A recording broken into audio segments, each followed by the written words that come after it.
Em nome do Pai, do Filho e do Espírito Santo. Amém. Amém. Queridos irmãos cristãos ortodoxos, hoje nos encontramos na segunda leitura a respeito dessa maravilhosa parábola, onde nosso Senhor Deus Salvador Jesus Cristo conta-nos a história do filho pródigo e seu irmão mais velho, assim como o pai que tinha esses dois filhos. O Evangelho continuando aquilo que é a nossa preparação para a grande quaresma, o período do triódio, onde iniciamos no domingo passado com o domingo do publicano e do fariseu. Antes mesmo do domingo do publicano e fariseu, estávamos diante daquilo que era o domingo de Zaqueu, onde vimos que um certo publicano, chefe dos publicanos de nome Zaqueu, estava diante de nosso Senhor, suplicando no meio de todos: eis que agora, ao ouvir a tua boa nova, darei 4 vezes àqueles em que defraudei, restituindo-lhes 4 vezes aquilo que eu roubei, e metade dos meus bens darei aos pobres.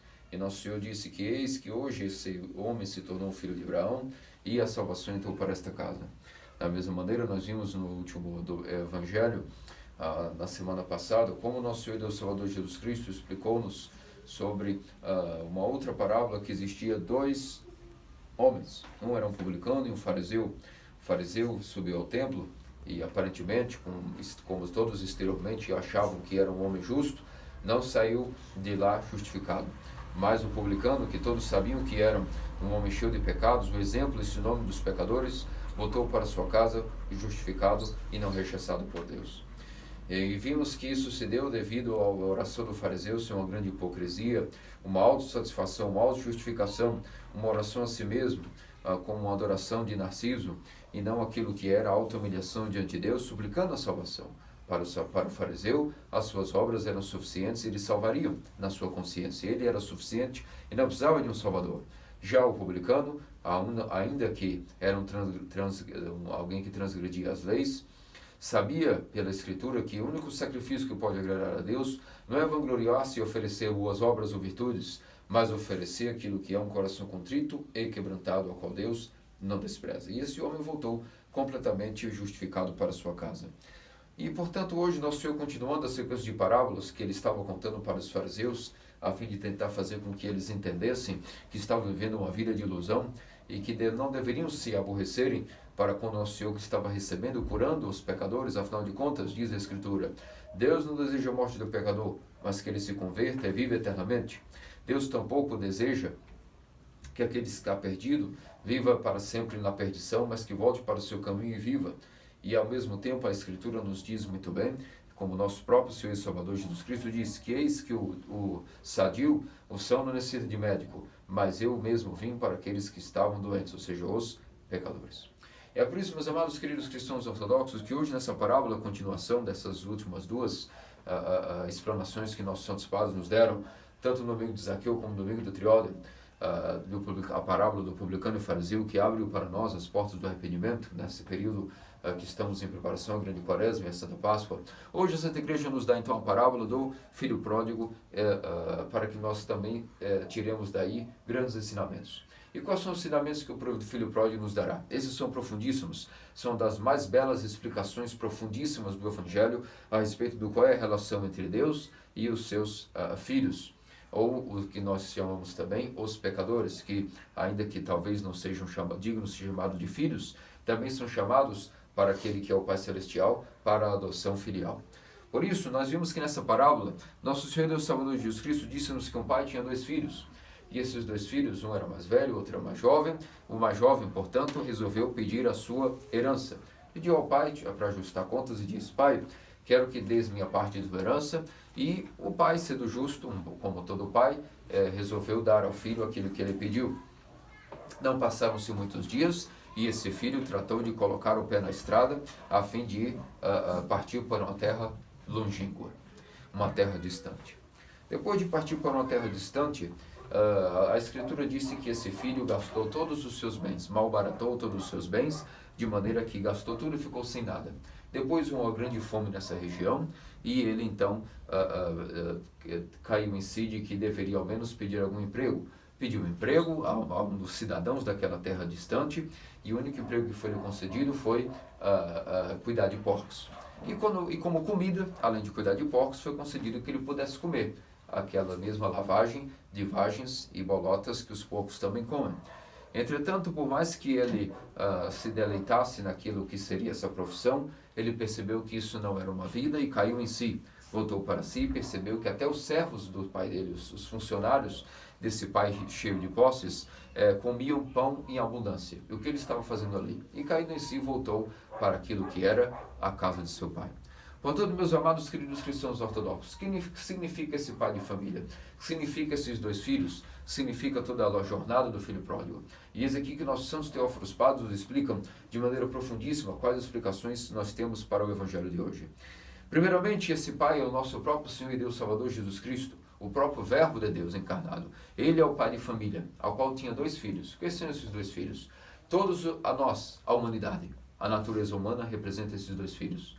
Entretanto, nós sabemos que existem dois tipos de homens que rapidamente se destacam na criação. Uns são os chamados justos e outros os pecadores. Nós chamaremos aqui de filho do justo, do filho mais velho, porque se nós formos analisar, o filho mais velho tende a ser aquele que recebeu uma educação sempre mais severa, porque foi aquele justamente que era o primogênito e um pai tem mais energia para lidar com ele.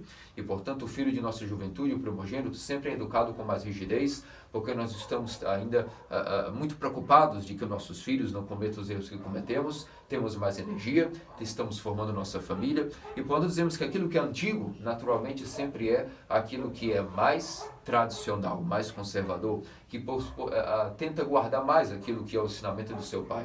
Por isso nós chamamos aqui o filho mais velho daquele que seria aparentemente, ao seu semblante, uma pessoa justa, porque tudo que é mais antigo é mais perto daquilo que é o original, o correto. Agora nós chamaremos o filho mais novo, aquele que seria o símbolo dos pecadores. Por quê?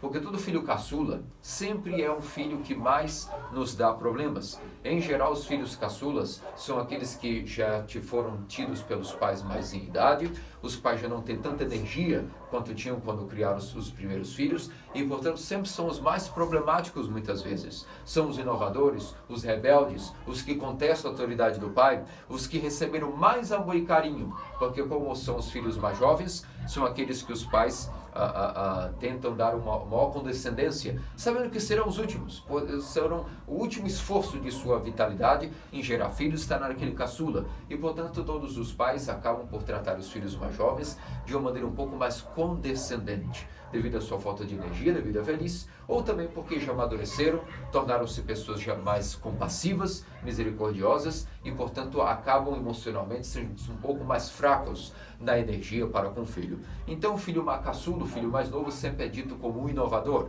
assim como também podemos dizer que o rebelde inovador, assim como o primeiro deles, o mentiroso, foi Satanás, que foi um revolucionário, aquele que foi o grande inovador. E por isso podemos dizer que o Verbo de Deus, aquele que também é o Filho unigênito do Pai, que foi criado antes dos séculos, coeterno com o Pai o Espírito, tanto antigo, fora do tempo, antes da eternidade, junto com o Pai, foi fiel ao Pai até o fim. Mas aquele que era um outro filho, ou seja, Satanás, uma criatura, ou seja, alguém que foi criado, sendo o filho mais novo de Deus, foi um inovador ou mentiroso. E, portanto, são muitas as explicações que nós podemos dar, porque nosso Senhor contou essa parábola, utilizou dois filhos, nomeando um de o filho mais velho e o outro filho mais novo. Mas, em resumo, basta que entendam, o mais velho é símbolo daqueles que são os homens justos, símbolo daqueles que são os obedientes, aqueles que procuram obedecer ao Pai, têm exemplo, têm medo de macular e desonrar o Pai, e o maior mago que pode ter um filho mais velho é ver que desonrou ou desagradou o Pai. E o filho mais novo simboliza os rebeldes, os inovadores, aqueles que já foram criados na mordomia e por isso já não se preocupam muito de estarem ou não agradando os pais e possuem, portanto, bastante condescendência em si mesmos para com si mesmos. E, portanto, representam os pecadores. É por isso, meus amados cristãos ortodoxos, que esse pai de família é nosso Senhor Deus Salvador Jesus Cristo, os dois filhos da humanidade, e aqui cada um de nós, agora que se bote segundo a sua consciência, se seria um filho mais velho, entre os justos, ou os pecadores. Aparentemente, então, nós temos que o filho mais novo, aquele que simboliza os pecadores, chegou diante do seu pai e pediu o seguinte ao seu pai: Pai, dá-me a parte dos meus bens, a parte que me pertence. Ora, nós não temos nenhum direito de pedir herança aos nossos pais antes que eles morram. Isso é um grande desrespeito, é um grande despeito ao pai. Mas o pai, como vos disse, sendo condescendente para aquilo que era o filho caçula, disse: está bem, toma aqui os teus bens. E ele foi e não demorou muitos dias, pegou tudo aquilo que tinha guardado para si e saiu rumo a uma terra distante. Meus amados queridos cristãos ortodoxos, o que simboliza justamente essa herança? Qual era a herança desse filho que mais novo que pediu dos seus pais? A herança que nós recebemos do nosso Criador é, antes de tudo, a sua imagem. A imagem de Deus nós recebemos gratuitamente, é como a sua herança. O que significa a imagem de Deus? A nossa razão, a capacidade de ser racional, como o próprio Criador também é racional. E como criou também criaturas que são racionais. Por isso a nossa herança é nosso logos, a nossa capacidade de raciocinar, o nosso intelecto. E a mente das mentes criou outras mentes, como a mente dos anjos e a mente dos homens. E por isso podemos dizer que nisso recebemos a mente como uma herança de Deus. Só que toda criatura que tem mente, que tem razão, automaticamente também é uma criatura que possui livre-arbítrio. Não existe ninguém que diga que tem razão, que seja um ser racional, que não possui livre-arbítrio. É impossível. A característica inerente de alguém que tenha raciocínio é ter livre vontade. E é por isso que aí estão as nossas heranças. Não somente a razão, como a livre vontade, nós temos como herança do nosso Pai Celestial todos os nossos sentidos. O olfato, a visão, o paladar, o tato, todo o nosso corpo, todas as nossas faculdades corporais e espirituais são aquilo que nós temos como herança, que herdamos como herança do Pai Celestial. Com que propósito nós recebemos essas coisas? Recebemos a razão a fim de sermos imagem de Deus, a fim de unir-nos à mente das mentes, usar o nosso raciocínio para adquirir a mesma mente de Deus voluntariamente. Com a nossa própria vontade livre, forçar o nosso raciocínio que pense como Deus. Porque ninguém pode se unir ao seu Criador ou a alguém se não tem a mesma mentalidade desse ser. A nós foi dado também o tato, paladar, olfato, todos os nossos sentidos, a fim de que também como faculdades corporais utilizássemos essas coisas a fim de satisfazer a mente, para ser alguém que auxiliasse a mente em unir-se com Deus. A nossa fala, nossa visão, nosso olfato, tato, tudo esses sentidos, o nosso corpo, a nossa velocidade, a nossa agilidade, a nossa juventude, todas as nossas faculdades só foram nos dadas como empréstimos para que a nossa alma, a nossa mente, pudesse ter condições de estar se purificando e unindo-se com o Criador. Não há nenhum objetivo em usar os nossos sentidos para prazer pessoal, prazer corporal, fornicação, avareza e todos os outros vícios e paixões que os demônios nos ensinaram. Isso é uma loucura. Nós dizemos que quando nós estamos utilizando esses dons que Deus nos deu, a mente, os sentidos e todo o nosso raciocínio, as faculdades físicas e espirituais, para o nosso bem próprio, nós estamos doentes e loucos. Estamos desperdiçando aquilo que é a nossa herança. E foi isso que aconteceu com o filho pródigo. Ele partiu imediatamente para uma terra distante. Essa terra distante simboliza justamente aquilo que é a distância de Deus, a falta de memória de Deus, uma terra de pecado, ou seja, nossa vida para longe dos mandamentos. Então ele recebeu a herança e aquilo que era a herança dele eu vos expliquei agora, que são todas as suas faculdades físicas e espirituais, e ele partiu por uma terra longe de Deus assim que recebeu essa herança. Mas o que significa que ele recebeu essa herança? Significa que Deus, sendo bondoso, amante da humanidade, permitiu, como permite a todos nós, que ele utilizasse a sua riqueza, ou seja, os seus dons, a sua mente, a sua memória, a sua vontade, os seus talentos, os seus sentidos, como ele bem quisesse. Que ele tivesse livre vontade, que ele tivesse o livre-arbítrio. E ele foi realmente, imediatamente, para uma terra distante de Deus. Significa que ele foi utilizar a sua herança, não para a glória de Deus, não para se unir com Deus, mas para os seus próprios caprichos, para o seu mundo, para a sua vontade pessoal de viver conforme a sua própria mentalidade terrena e humana e passageira. E quando alguém vive dessa maneira, é o mesmo que ter partido para uma terra longe de Deus, uma terra onde Deus não habita, uma terra de seu mundo pessoal, uma terra onde essa pessoa mesmo é Deus. E, na verdade, Deus não é aquele que rege a sua vida. E isso chama-se uma terra distante de Deus. Nessa terra distante, ele começou a desperdiçar os seus dons, de maneira que utilizou todos os seus sentidos, o seu olfato, tato, paladar, a sua memória, a sua mente, a sua livre vontade em prostitutas, o que significa em prazeres, em fornicação, fazendo a sua própria vontade e não a vontade do Criador. Afinal de contas, eles estavam na terra distante, ou seja, sem a memória de Deus, onde ele realizava aquilo que ele mesmo desejava, aquilo que ele queria, desperdiçando as faculdades que o Criador deu a ele, inerentes a ele, naturalmente como imagem de Deus, e todos os outros dons corpóreos, a quais os anjos não são dotados, mas nós os somos como seres humanos.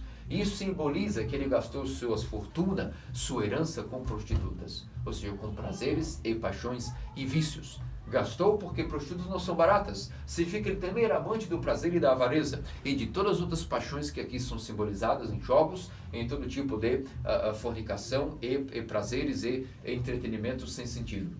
E o que aconteceu? Aconteceu que ele gastou tudo completamente. Significa a nossa natureza humana quando caiu. E todos aqueles que escolheram serem pecadores e se afastaram da presença de Deus, infelizmente acabam ficando sem nada de herança. Significa que todos os seus dons espirituais, a graça de Deus que habitava na gente do homem, quando ele habitava no paraíso, passa a sentir fome. Que fome é essa? Quando nós gastamos tudo. Significa que nós, por que sentimos fome? Porque todos nós, queridos amados irmãos cristãos ortodoxos, temos algo dentro do nosso DNA. Nós temos genes dentro do nosso DNA que sabem que nós não viemos desta terra. Que nós não fomos criados nesta origem, que automaticamente parece ser para nós natural, um mundo caído. Dentro do nosso DNA, há uma informação que nos diz que todos nós sentimos saudade, melancolia de vida para com o paraíso. Porque nós todos somos filhos de um só pai, Adão. E Adão não foi criado tampouco nessa realidade. Quando Adão foi criado, ele não conhecia isso que seus filhos herdariam.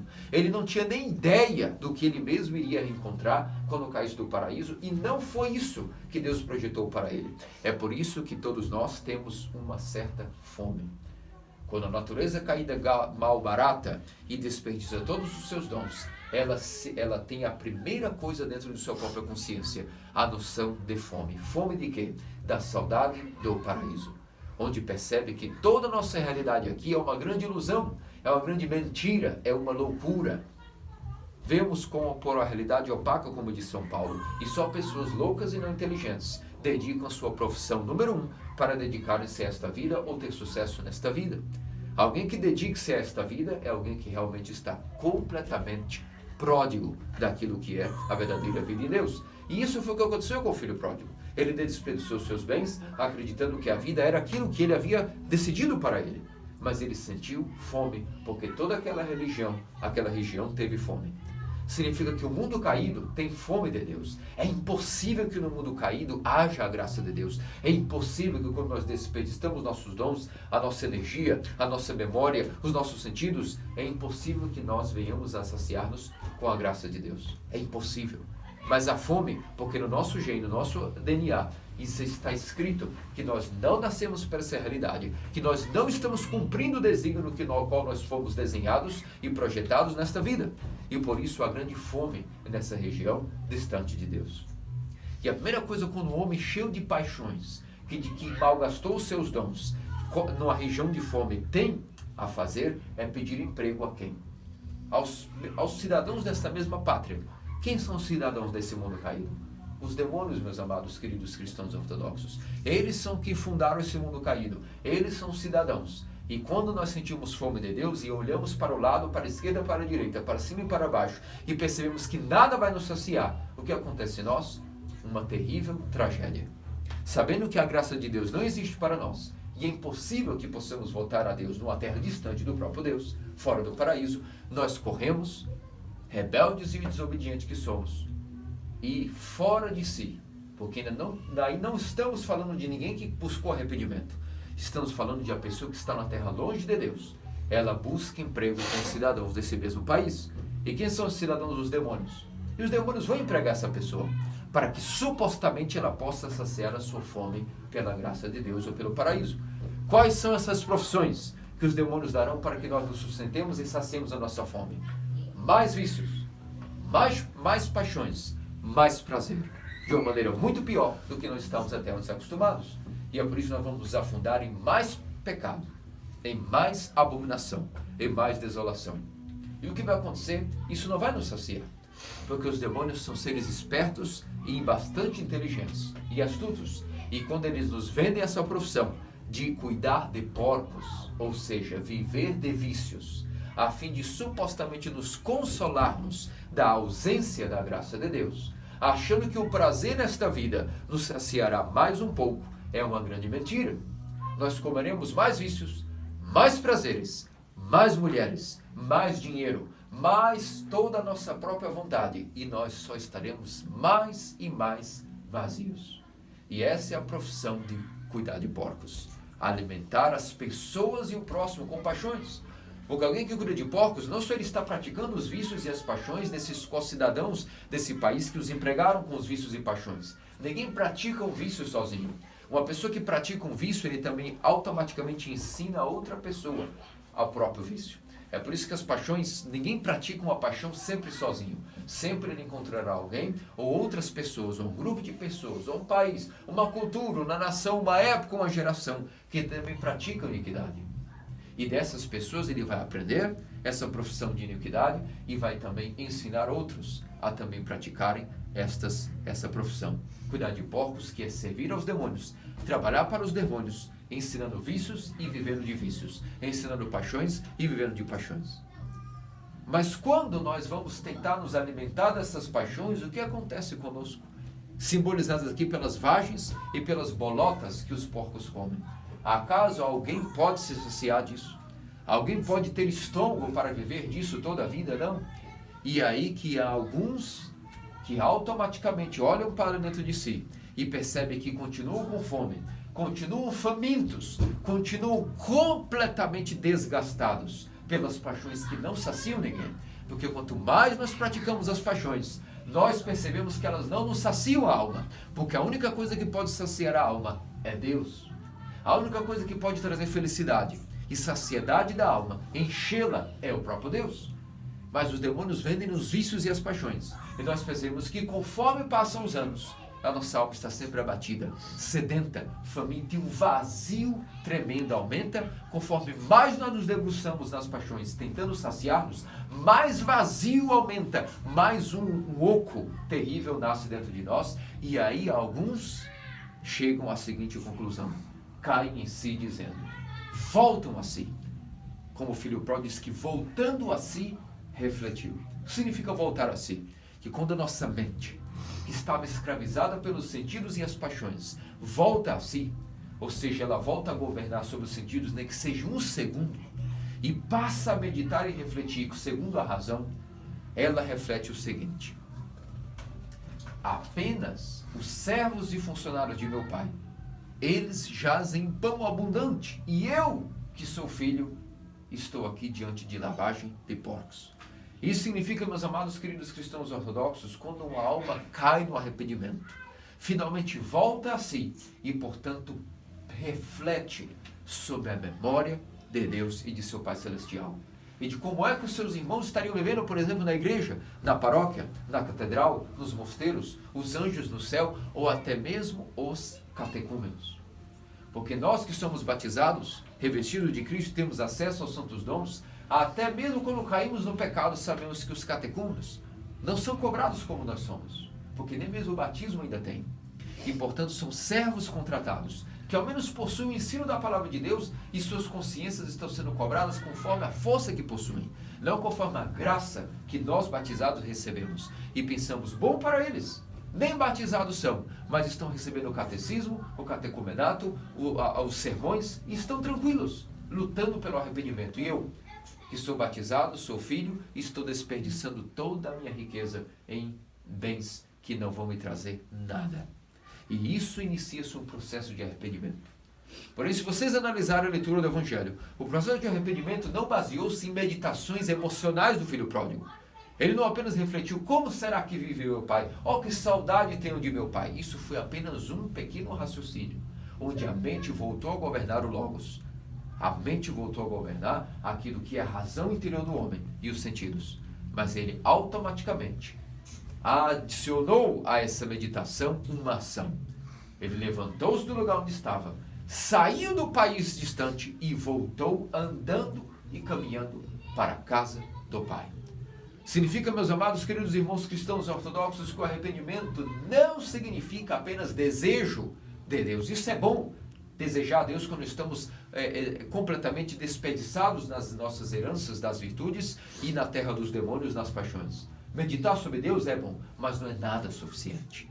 Aquele que apenas deseja a graça da igreja ortodoxa quando está em pecado, aquele que está desejando arrependimento quando está no mundo e vindo para o catecumenato, não basta que ele apenas deseje isso. É necessário que ele tome um movimento, uma ação, e essa ação significa arrependimento. Meditar sobre a casa de Deus, sobre o reino dos céus, que é a casa do Pai. Um banquete que muitas vezes os funcionários estão ali comendo, os anjos no céu e nós na divina Eucaristia. Mas meditar sobre isso não vai mudar nada a condição de um pecador. Essa noção tem que ser adicionada com aquilo que é uma postura devida, ou seja, levantar-se e buscar o arrependimento. E o que acontece quando nós estamos levantando e buscando a graça de Deus? Meditamos sobre a memória de Deus, manifestamos o desejo sincero dos corações em buscar a Deus, mas também oferecemos a nossa fraca força de ao menos fazer algo rastejando-nos para que podamos adquirir o arrependimento. O que acontece? O Evangelho continua que pouco tempo, quando o filho pródigo decidiu sair desse país longínquo e voltar para a casa do pai, ainda estava ao longe e o pai já o aguardava, fitando-o à distância. Significa, meus queridos amados cristãos ortodoxos, que basta que nós manifestemos a Deus o desejo de estar com Ele e a nossa ação chamada arrependimento, de mudar de mente e ir para Ele oferecendo algum mínimo esforço, significa que isso não vai automaticamente adquirir a graça de Deus para nós. É claro que não.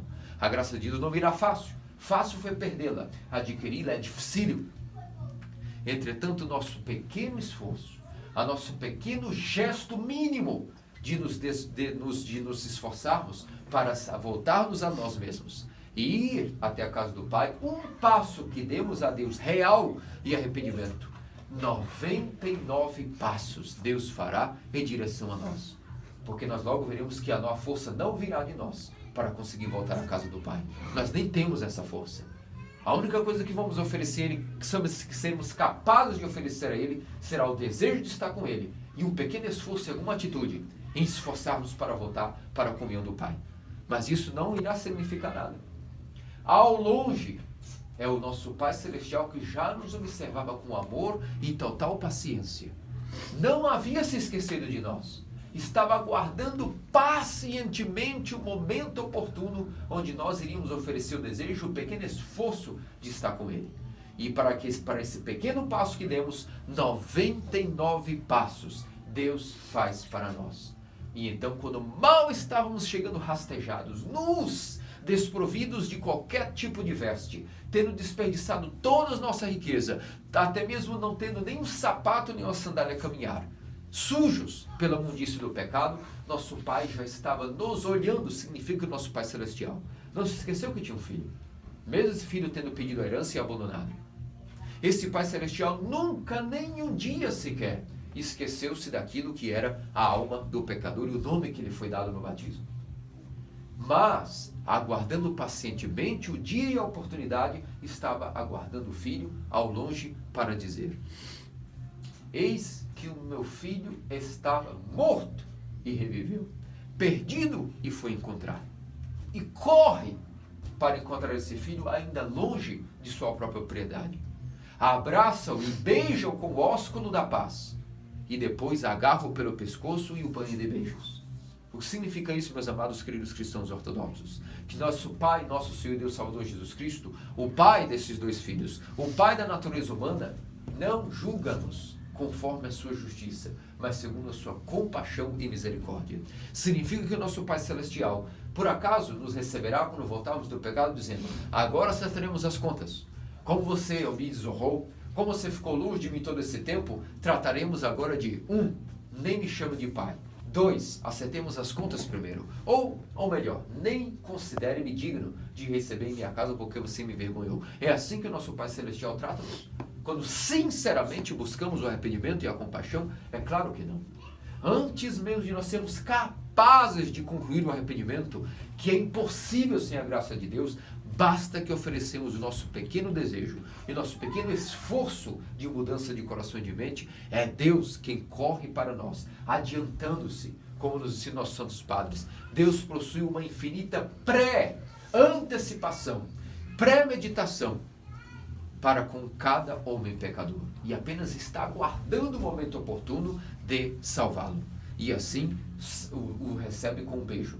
Significa o ósculo da paz na boca, para purificar se na boca entra tudo aquilo que contamina o homem, ou seja, os seus vícios, as suas paixões, assim também pela boca foi purificado com o ósculo do Pai Celestial. Ou seja, com a boca aqui simbolizada, toda a porta de entrada das impurezas dentro da alma de um homem.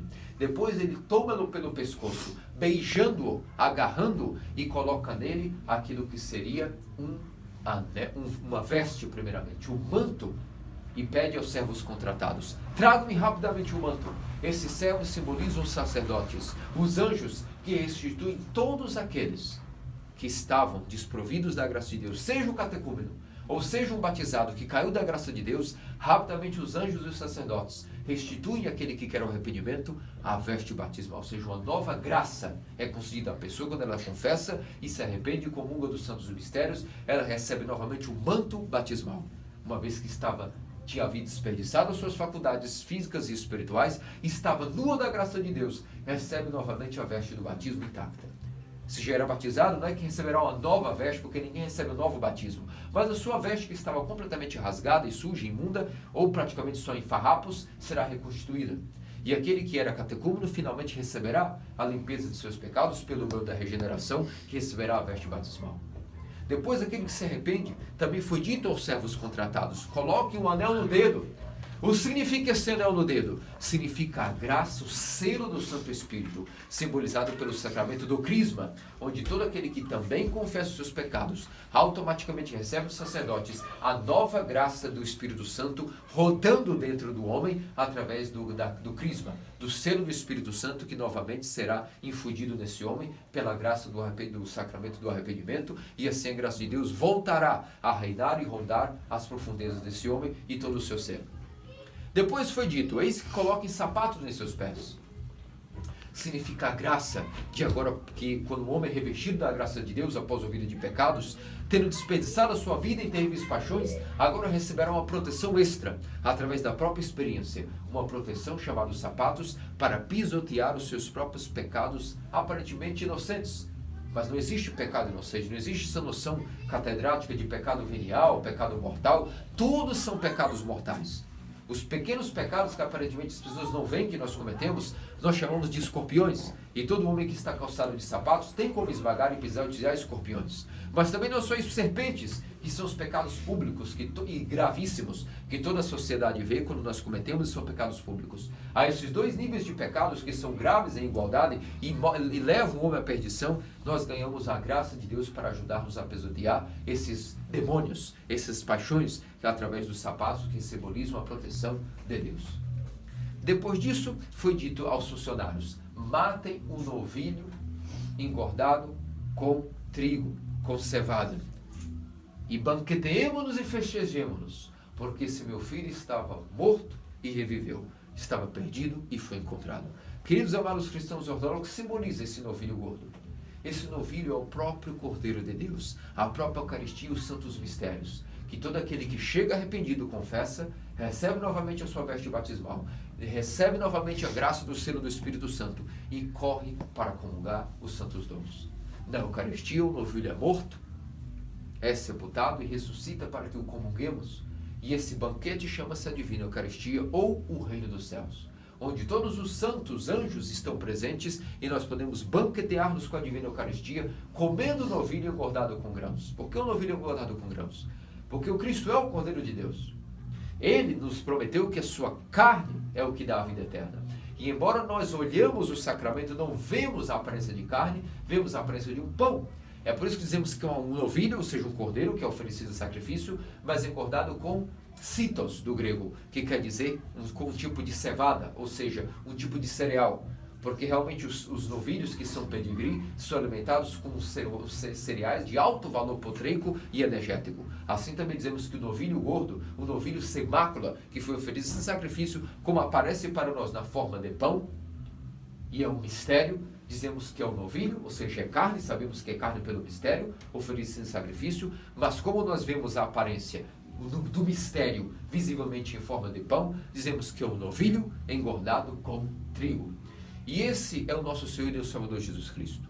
E, portanto, todo aquele que volta, se arrepende, volta para a casa do Pai Celestial, confessa os seus pecados e grita dizendo: Pai, trata-me ao menos como um dos seus servos contratados. Ou seja, não se considera digno de nada.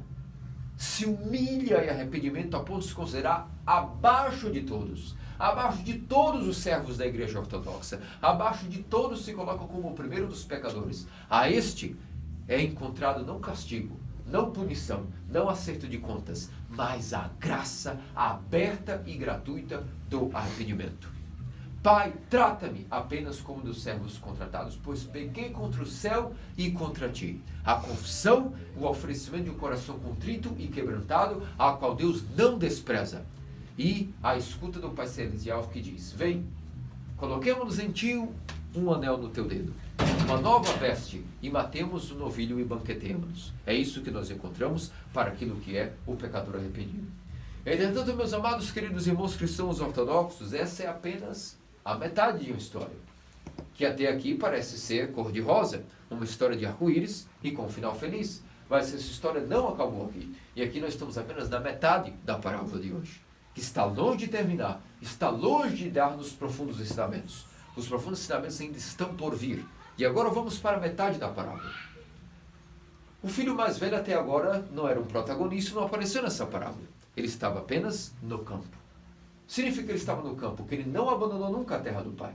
Ele nunca foi para uma terra de malfeitores, a terra dos demônios, e sempre estava aparentemente cumprindo os mandamentos. Aparentemente, ele era obediente, aparentemente ele fazia tudo aquilo que era a honra e de carregar o nome, o sobrenome de seu pai.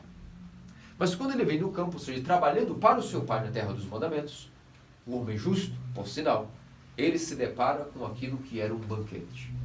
E quando ele pergunta aos servos contratados, para quem está sendo feito esse banquete? Para o seu irmão mais novo, que estava perdido, morto, e reviveu e foi encontrado. E o que aconteceu, queridos amados cristãos ortodoxos, com esse irmão? Ele se alegrou como seu pai? Não. Aqui nós vemos que a parábola começa a mostrar-nos que havia uma grande discrepância entre a mente do pai e a mente do filho mais velho, que aparentemente era um filho conforme a mentalidade do pai. Essa primeira discrepância vem. Se o pai se alegrou com a volta do filho pródigo, o seu irmão disse que sentia raiva, nojo e praticamente excomungou seu irmão de si mesmo, correndo para aquilo que era a ausência da casa do pai. Analisemos, queridos amados cristãos ortodoxos. Um estava perdido e agora jaz dentro de casa com o pai, banqueteando. Outro sempre viveu na casa do pai e agora se recusa a entrar no banquete na casa do pai. Que tipo de inversão nós vemos aqui? Acaso isso não vos recorda a parábola do domingo passado, onde vimos que um fariseu havia subido para o templo a orar e vangloriava-se diante de Deus e voltou para casa rechaçado?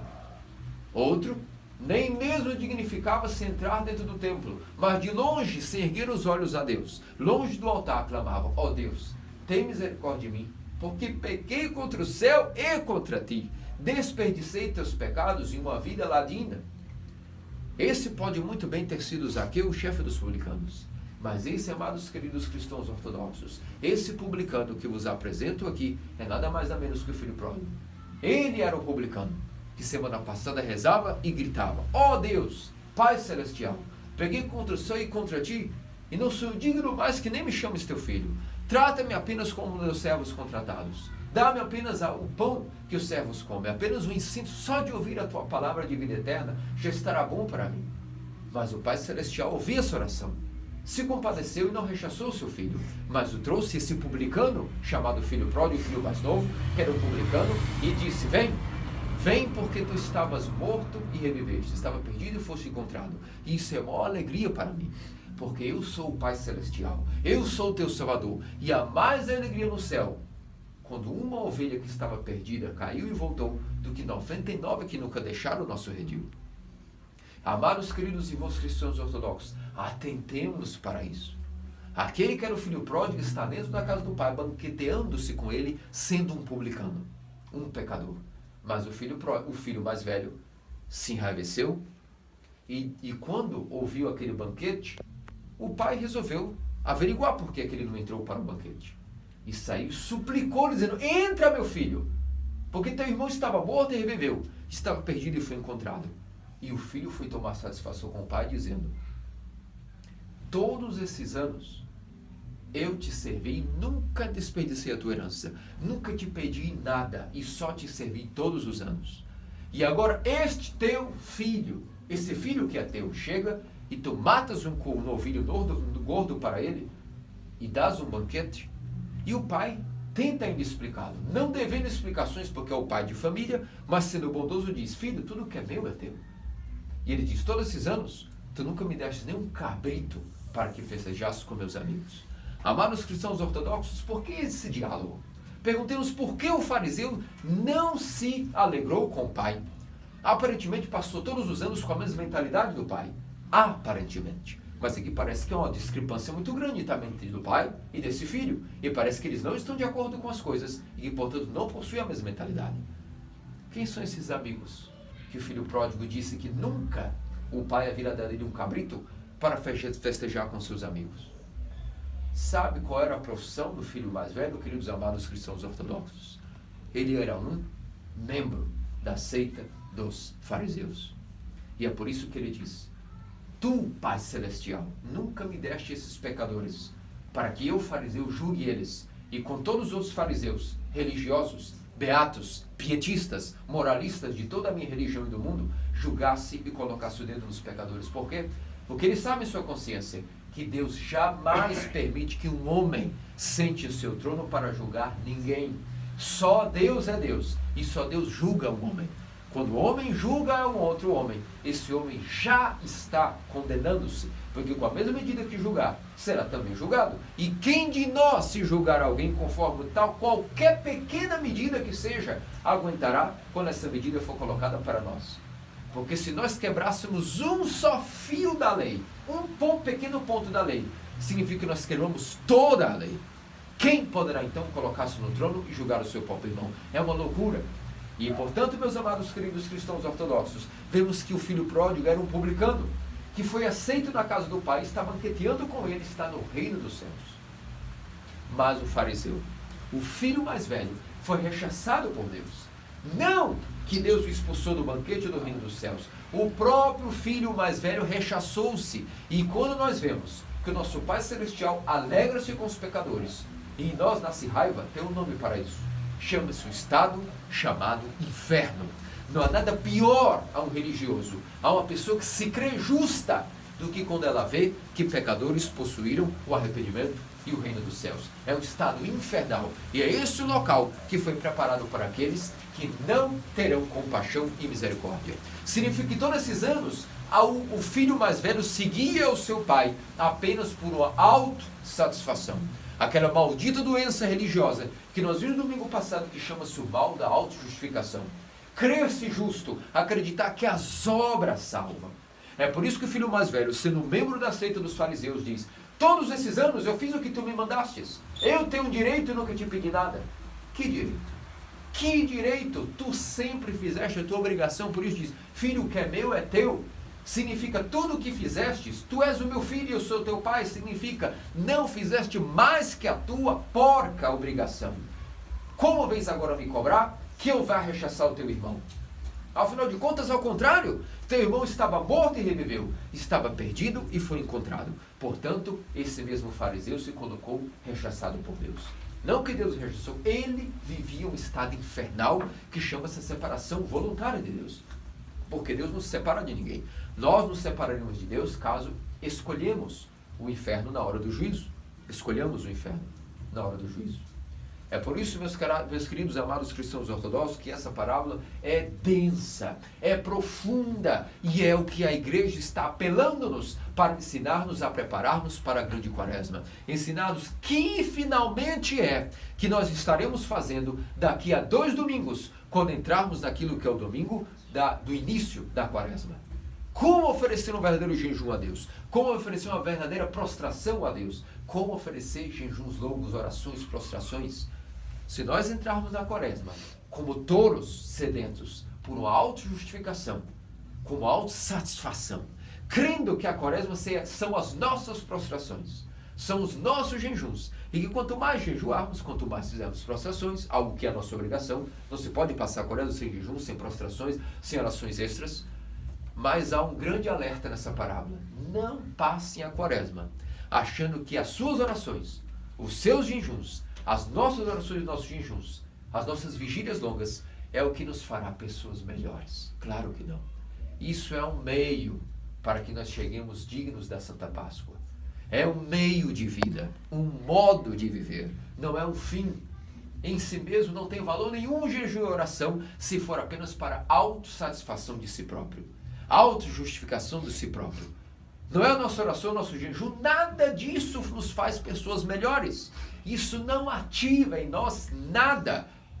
É apenas a nossa parcela de esforço para limparmos de nossos pecados, para aí sim a graça de Deus no tempo devido vir atuar em nós. Ou acaso alguém pode dizer que se tornou melhor porque jejuou, se tornou melhor porque orou, se tornou melhor porque deu esmola, se tornou melhor porque foi um filho mais velho, ou seja, alguém justo. Alguém pode se dizer que isso conta alguma coisa? Não, queridos amados cristãos ortodoxos, as boas obras não significam nada neste sentido. As boas obras são nossa obrigação como terapia de vida. Se nós não nos esforçarmos pelas boas obras, como vamos até olhar para Deus? O que nós vamos dizer que somos a Deus? Pessoas que não queremos Ele. Mas aqueles que seguem as boas obras são aqueles que estão dizendo: eu ofereço a minha vida, eu ofereço a minha graça, que eu não tenho ao meu Deus, para que Ele dê a graça que Ele tem e que essa graça em mim seja de fato algo que de fato vai me fazer alguém com graça. Esse é o entendimento daquilo que são as boas obras, que elas não tornam ninguém melhor, que elas não salvam ninguém. É a obrigação e o oferecimento de alguém que diz: eu quero ter uma relação contigo, meu Deus. E para que tenha uma relação contigo, eu pratico boas obras para separar-me do pecado. Porque se eu não praticar boas obras, estarei praticando o pecado. Então, para não praticar o pecado, pratico as boas obras. E ofereço-me aqui diante de ti com não as boas obras, porque elas não é o que eu quero te oferecer. O que eu quero te oferecer, em verdade, é um coração contrito e quebrantado, ao qual tu nunca desprezarás. E isso foi o que o filho pródigo fez. E o que o filho mais velho não fez. E é por isso que vimos que aparentemente ele era alguém conforme a mente do Pai. Mas quando o seu mundo interior foi revelado, quando a sua prova veio, ele mostrou-se alguém alheio ao Pai. Alguém que, por mais que viveu cumprindo a obediência aos mandamentos do Pai, era uma pessoa farisaica. E eis o perigo do farisaísmo. É uma religião que alguém pratica para si mesmo.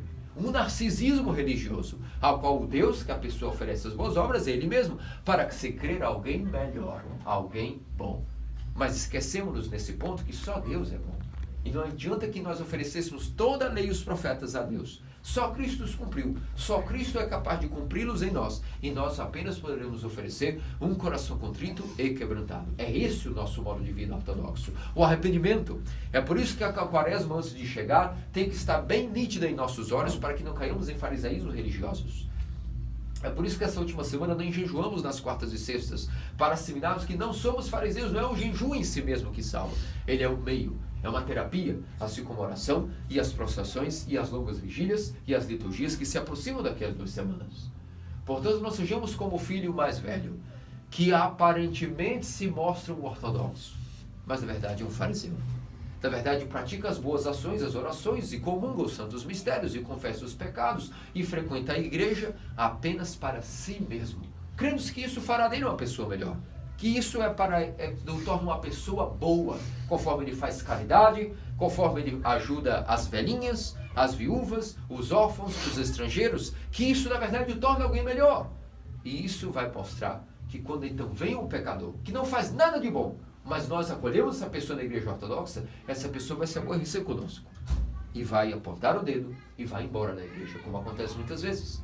Os moralistas não suportam a igreja ortodoxa, porque ainda que nós não damos aval ao pecado, nós nunca vamos odiar um pecador. Nunca vão escutar de um sacerdote que ele odeia ou castiga um pecador. Ele trata com terapia, às vezes, claro, rígida, conforme a doença, um doente. Porque a igreja não é um tribunal, é um hospital espiritual. E nós nunca odiamos o pecador, nós odiamos o pecado. E para nós, sempre as portas estarão abertas na igreja para quem queira arrepender-se. Mas os fariseus, aqueles que praticam a religião a si mesmos, eles não suportam tal coisa. E é por isso que gritaram como nos explica São Gregório Palamas. A única vez que a Escritura mencionou isso de cabrito foi na parábola para o domingo que vem, a despedida da carne do nosso carnaval, que será domingo que vem, que chama-se a parábola do juízo final. É a única vez que a Escritura narra isso de cabritos e bodes. O que é um cabrito? Um filhinho de um bode, um filhote de bode. E o filho mais velho, o fariseu, disse: tu nunca me destes, todos esses anos trabalho para ti, um cabrito, para que eu matasse e banqueteasse com os meus amigos. São Gregório Palamas nos ensina belamente em sua parábola que o fariseu, aquele que vive para agradar a si mesmo com supostas boas obras, sempre está julgando alguém, ou seja, um pecador. Porque o cabrito ou bode, veremos que é aquele que está à esquerda de Deus como um bode rebelde, simboliza aí um pecador. Se vê que o desejo daquela pessoa que pratica uma religião a si mesma é apenas julgar os pecadores.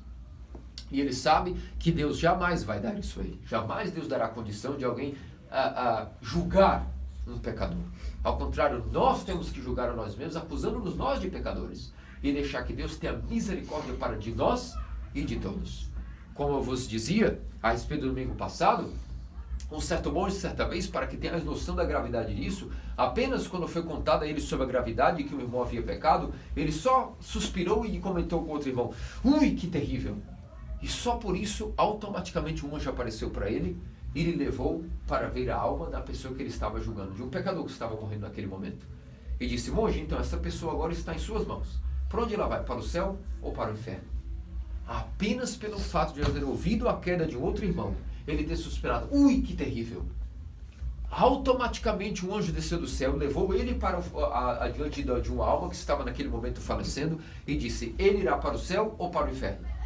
E naquele momento, tremendo, diz: longe de mim julgar essa pessoa. Quem sou eu para decidir o destino eterno? Eu não conheço essa pessoa, eu não sei o que ela fez de bom nem de mal. Longe de mim, só Deus pode julgar alguém. Que Deus tenha misericórdia dessa alma.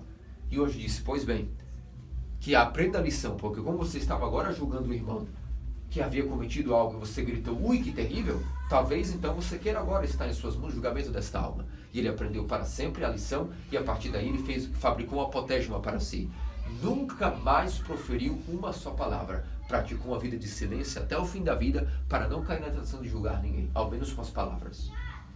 Eis aí a grande gravidade de julgar alguém, meus amados queridos cristãos ortodoxos. E é por isso que o filho mais velho excluiu isso do banquete, porque o banquete significa o reino dos céus. A divina liturgia e tudo aquilo que é a comunhão com o Pai Celestial. O homem que passou a vida inteira nos campos do Pai mostrou-se, na verdade, na hora que foi provado, ser uma pessoa alienada para com o Pai, distante do coração e da mente do Pai. Enquanto que aquele que aparentemente não concordava em nada com o Pai, era rebelde, foi para uma terra distante e voltou e assimilou o que era a identidade de ser chamado filho deste Pai. Humilhando-se, arrependendo seus pecados e sendo digno de ser chamado filho, tendo novamente uma nova veste, uma nova oportunidade, um novo selo do Espírito Santo, um novo anel no dedo e novamente a graça dos santos dons. Isso chama-se a vida espiritual e os segredos dela, meus amados filhos espirituais. É por isso que vocês devem gravar com toda a memória possível esses ensinamentos. Assistir o sermão 1, 2, 3 vezes, que estará gravado nos vídeos, ou nos áudios, ou nas homilias escritas do Beato Teofilato e todos os nossos santos padres. É necessário ler muitas vezes essa parábola. Porque quanto mais lemos ela, mais assimilamos algum pouquinho a coisa dela. Porque na verdade passa-se 2, 3 domingos e nós nem lembramos mais do significado da parábola do filho pródigo. E passamos a julgar os outros e esquecemos também na hora de nosso arrependimento ser trabalhado. Porque nossos santos padres nos dizem: antes do pecado, os demônios nos pintam Deus sempre condescendente e benévolo, para que nós pequemos sem vergonha. Mas na hora de nos arrepender, os demônios nos pintam Deus tirano, impetuoso, que talvez tenha ódio de nós, para impedir-nos de voltar à casa do Pai. Não caiamos nessas estratégias malignas. É por isso que um certo ancião da Santa Montanha dizia que pedia e suplicava a Deus. Preste atenção. Pedia e suplicava a Deus tentações vindas da esquerda e pedia a Deus que os privasse de tentações da direita. E a duras penas, conforme os anos vão passando na Igreja Ortodoxa, nós mesmos, e eu antes de todos vocês, vou aprendendo na pele, que nós devemos sempre pedir a Deus tentações da esquerda. O que são as tentações da esquerda? São todos os pecados que logo nós vemos que são lixo, terríveis paixões, como gula, luxúria, fornicação, adultério, latrocínio, assassinato e todas aquelas paixões que nós vemos. Pegamos essas tentações, ao invés das da direita. Antes pedimos a Deus que nos livre de todas as tentações. Mas se há para escolher alguma, vamos pedir essas. Porque as da direita, sabe quais são? Muito piores que essas. E podem perguntar, existe alguma tentação pior do que essas? Sim. Porque essas paixões, algum outro irmão pode nos vir, nos dar uma cacetada na cabeça e dizer, arrependa-te, louco. Vamos, eu quero te ajudar, arrependa-te. E nós vamos ver que nós somos pecadores e podemos pedir salvação. Agora, sabe quais são as tentações da direita? São as tentações escondidas e camufladas pelas boas obras. Toda vez que jejuamos, toda vez que oramos, toda vez que estamos na igreja, toda vez que fazemos quaresmas, toda vez que damos esmola, toda vez que fazemos uma boa ação, nós estamos sendo tentados pelo demônio da direita, e ele é muito pior que o da esquerda, muito mais habilidoso, muito mais maldoso e muito mais cruel. Toda vez que fazemos uma boa obra, ele nos diz, como tu és bom. Que bom fizestes, adquiristes mais lugar diante de Deus, adquiristes mais virtudes, e estás mais santo e mais próximo da Jerusalém Celeste. Isso é um endemoniamento de alto grau, e muito pior do que saber, eu sou um pecador, eu sou um fornicador, eu sou um adúltero, eu sou um assassino de meu irmão, porque eu julgo e não amo meu Deus. Portanto, sábias são as palavras do santo ancião da Santa Montanha. Peço a Deus e imploro tentações que venham pela esquerda, para que Deus me prive de ser tentado pela direita. Assim, queridos amados cristãos ortodoxos, eis o filho pródigo. Foi tentado pela esquerda e ao menos sabia e visualizava a sua imundície. Mas o filho mais velho, camuflando-se em boas obras, não sabia que estava completamente tentado pelo demônio do orgulho, da autojustificação, da autossatisfação, que foi o mesmo orgulho que fez não só Satanás cair, mas também Adão cair do paraíso pela desobediência, e mostrou-se então nada a ver com o Pai em sua mentalidade e seu mundo interior. Não quis entrar no reino dos céus, não quis passar a eternidade com Deus, privou-se do banquete que simboliza o reino dos céus. Portanto, decidiu estar no inferno. Ele que chamou o pecador de cabrito e pedia a vida dele para ser julgada por ele, ele mesmo colocou-se como bode à esquerda de Deus. E o filho pródigo, que aparentemente era um cabrito, um filho de um pecador, aquele que pratica iniquidade, mostrou-se ser uma ovelha obediente, arrependida, que se colocou à direita de Deus. E esses serão os temas que nos aprofundaremos no próximo domingo, o domingo do juízo final. Portanto, meus amados queridos cristãos ortodoxos, supliquemos ao nosso Pai Celestial, a nossa panaguia, a Santíssima Teotocos Sempre Virgem Maria, que dê-nos a graça do arrependimento, o verdadeiro arrependimento. Por isso estamos nos preparando, que nosso arrependimento não seja um arrependimento farisaico, baseado na salvação pelas boas obras, porque ninguém se salva pelas boas obras. Somente há um caminho para a salvação. Eu sou o caminho, a verdade e a vida. É a pessoa de Jesus Cristo, Ele salva. Agora, conforme demos as boas obras, e o nosso coração contrito e quebrantado, que Deus não despreza, aí sim, vendo no esforço sincero, nunca acreditando que as boas obras são algo que nos fazem pessoas melhores. Só Deus faz alguém melhor. As nossas boas obras fazem parte do nosso trabalho na vinha do Senhor. Oferecendo esse modo de vida cristão ortodoxo com o coração arrependido, que Deus nos faça dignos de estar livres desse terrível mal do farisaísmo, do filho mais velho, mas completamente no arrependimento inocente e capaz de adquirir audácia diante do Pai Celestial, na seguinte oração: Pai, pequei contra o céu e perante ti, já não sou digno de ser chamado teu filho, trata-me como um dos teus servos contratados. Que disso nosso Senhor e Salvador Jesus faça-nos dignos pelas orações do Suplíssima Mãe de todos os santos, para todo sempre. Amém. Amém.